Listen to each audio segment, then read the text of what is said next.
17 महीने में 5 लाख। इसका मतलब कि हम जो वादा किए थे जैसे ही आए 17 महीने में 5 लाख दिए, 10,000 नहीं दिए हैं, तब तो आप लोग भी नीतीश कुमार के जाल में फंस गए। और माले कांग्रेस के नेतृत्व में 17 महीने की सरकार चली है और उसने बिहार में 5 लाख युवाओं को रोजगार दिया है और वो भी महिलाओं पर कर्ज थोप रहे हैं, जबकि महागरीबी में जीने वाले बिहार को 2 लाख रुपए अनुदान देना था। नीतीश जी अपने वादे से मुकर गए। तो वोट चोरी का यह खेल है और वोट चोरों को इस बार जनता तय कर चुकी है कि हम हराएंगे।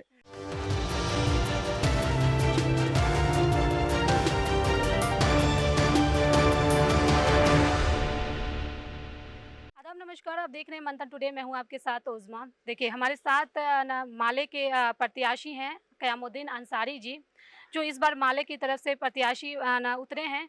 और आपको बता दें कि 2020 में भी अमरेंद्र प्रताप को इन्होंने टक्कर दी थी, सेकंड नंबर पे ये रहे थे। और एक बार फिर से जो है इंडिया गठबंधन जो है इनको मौका दे रही है आरा विधानसभा से चुनाव लड़ने के लिए। हम इनसे कुछ बातचीत करेंगे कि इस बार जो जनता के बीच उतरेंगे, किन मुद्दों को लेकर के उतरेंगे। पहले तो मंथन के तमाम श्रोताओं को प्रणाम। आरा विधानसभा में 12 पंचायत है और 12 पंचायत में यहाँ सिंचाई का सवाल सबसे बड़ा सवाल है। साथ ही साथ यहाँ बाढ़ की बड़ी विकराल समस्या है। तो ये ग्रामीण इलाके में, और आप देखिएगा कि ग्रामीण इलाके में ट्यूबवेल है, सरकारी बोरिंग है, और जो बोरिंग है ना वो इसलिए बंद है कि वहाँ बिजली नहीं है। और आप देखिएगा कि 10 सालों से यहाँ बिजली मंत्री जी भी रहे हैं और भाजपा के 25 सालों से विधायक। तमाम सरकारी ट्यूबवेल इसलिए बंद हैं कि वहाँ बिजली का अभाव है। सिंचाई की बड़ी विकराल समस्या है, बाढ़ की भयावहता है, जर्जर सड़कें हैं, और दूसरी तरफ शहरी इलाका है, बड़ा शहरी इलाका है, बड़ी तादाद में शहर के वोटर्स हैं। और आरा शहर में आप देखेंगे कि विधायक 2000 से 2025 तक भाजपा के, मेयर और डिप्टी मेयर भाजपा के, एमपी आज नहीं है, इससे पहले भाजपा के थे। पटना में बिहार की सरकार भाजपा की, दिल्ली में भाजपा की सरकार, 4 इंजन की सरकार है आरा में। इसके बाद भी पूरा आरा शहर कूड़े का ढेर है। और आप देखिएगा कि आरा एक पहचान का इलाका है। आरा में पहचान थे गोपाली कुआं से। आरा को लोग जानते थे गोपाली कुआं से, जहां घंटा घर हुआ करता था। घंटा घर भी नहीं है, घंटा घर ध्वस्त हो गया है, तोड़ दिया गया है, उसकी निर्माण की प्रक्रिया लटकी हुई है। मैं कहना चाहता हूं कि आरा के पहचान को मैंने दिलाने का जरूरत है। सवाल और है कि 2015 में राजद की सरकार आई थी आरा विधानसभा में, तो उस वक्त काम हुआ कि नहीं? आप देखेंगे कि आरा के अंदर आरा की यूनिवर्सिटी राजद के सरकार में बनी है। आप देखिएगा कि इंजीनियरिंग कॉलेज, मेडिकल कॉलेज जो खुले हैं वो गठबंधन की सरकार में खुले हैं। और मैं कहना चाहता हूं कि नीतीश जी 20 सालों से सत्ता में, पहले आप देखिएगा 20 सालों से सत्ता में, और उसमें आप 1 साल 1.5 साल के लिए चर्चा शुरू कर देती हैं। तो मैं कहना चाहता हूं कि 17 महीने की तेजस्वी जी की मुख्यमंत्री के नेतृत्व में, जिसमें माले भी था, कांग्रेस भी थी, और माले कांग्रेस के नेतृत्व में 17 महीने की सरकार चली है और उसने बिहार में 5 लाख युवाओं को रोजगार दिया है। तो ये देखना है, पूरा युवा समुदाय रोजगार को देख रहा है कि अगर महागठबंधन सत्ता में आई, बिहार में आई, तो यहाँ युवाओं को रोजगार मिलेगा, रोजगार के अवसर पैदा होंगे। और इंडिया गठबंधन ने यह तय किया है कि हमारी सरकार बनी तो हर घर में एक नौकरी मुहैया कराने की कोशिश की जाएगी, रोजगार देने की बात वादा किया है। कि तो 10,000 दे रहे हैं महिलाओं, 10,000 नहीं दिए हैं, तब तो आप लोग भी नीतीश कुमार के जाल में फंस गए। आप देखिएगा कि इंडिया गठबंधन के समय जब नीतीश जी थे तो बिहार में जातीय सर्वे हुआ था, आपको पता है कि नहीं है?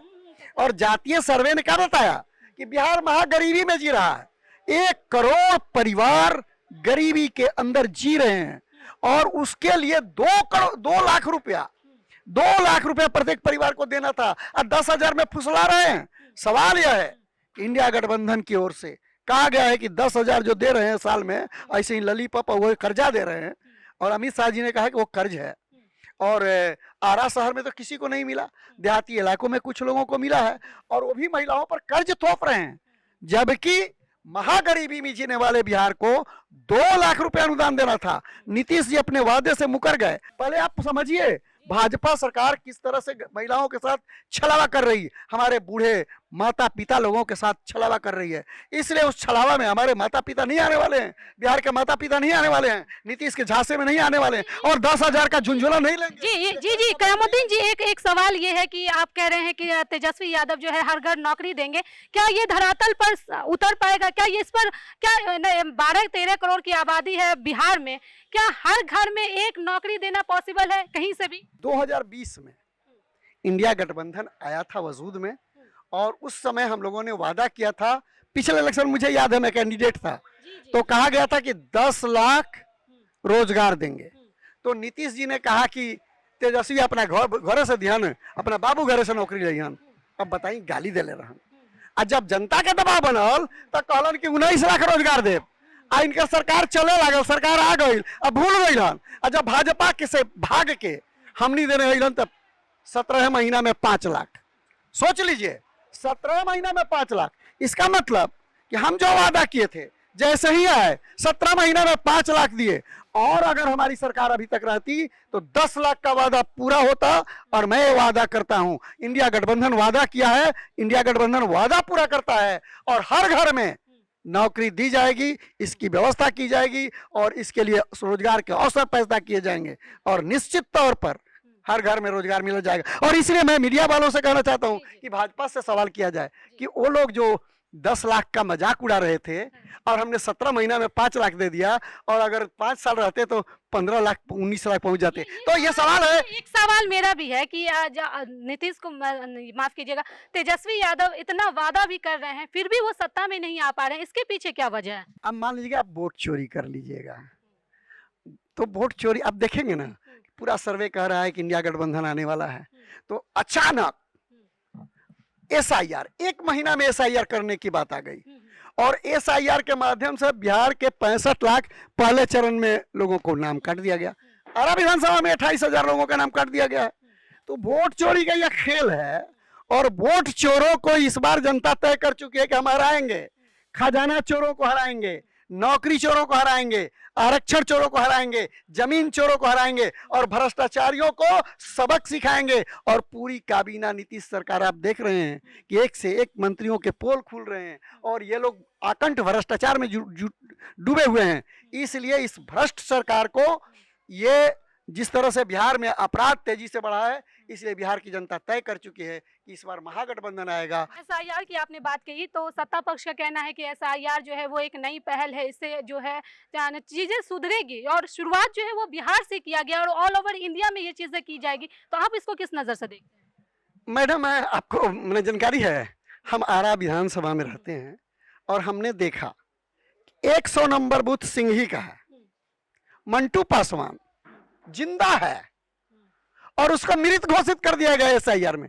इसका मतलब यह है कि जिंदा लोगों को नाम काटने का यह षड्यंत्र था, और मंटू पासवान माले का कार्यकर्ता है, और मंटू पासवान ने सुप्रीम कोर्ट का दरवाजा खटखटाया, सुप्रीम कोर्ट तक गया कि हमारा नाम SIR में काट दिया गया है, मैं जीवित हूं, मुझे मृत घोषित कर दिया गया। तो आप सोचिएगा कि ये जो भाजपा का दावा था कि रोहिंग्या खोजेंगे, फलना खोजेंगे, एको रोहिंग्या नहीं मिला, एको विदेशी नहीं मिला, बल्कि यहाँ के जो मंटू पासवान है, फुलकेसरा देवी है, शंकर चौहान नोनिया है, मदन चौहान नोनिया है, उनका नाम काटा जा रहा है। गरीबों का, पिछड़ों का, दलितों का, अल्पसंख्यकों का नाम काट करके एक तरह से इंडिया गठबंधन के वोटों को चुराने का यह षड्यंत्र था। यह षड्यंत्र बिहार की जनता देख चुकी है, और संकल्प ले चुकी है कि इंडिया गठबंधन के पक्ष में खड़ा होना है। तो हमारे साथ माले के उम्मीदवार हैं कयामुद्दीन अंसारी जी थे और उनसे हमने बात की कि इस बार जनता उनको किस मुद्दे को लेकर के वोट करेगी। तो उनका कहना है कि आड़ा में बहुत सारी समस्याएं हैं, जैसे कि रोड जर्जर है, बिजली की समस्याएं हैं, या शिक्षा पे बात कर ले, बेरोजगारी पे बात कर ले, ये तमाम जो है मुद्दे हैं वो आड़ा विधानसभा में काफ़ी ज़्यादा है, जिसको लेकर के ये लोगों के बीच में उतरेंगे। अब देखना ये होगा कि जनता इन पर कितना भरोसा दिखाती है, ये 14 नवंबर को पता चल जाएगा। चलिए फिलहाल इस खबर में इतना ही। देश दुनिया की ऐसी तमाम बड़ी खबरों के लिए बने रहे मंथन टुडे के साथ ही हमारे चैनल को लाइक करें, सब्सक्राइब करें, फॉलो करना ना भूलें। बहुत बहुत शुक्रिया।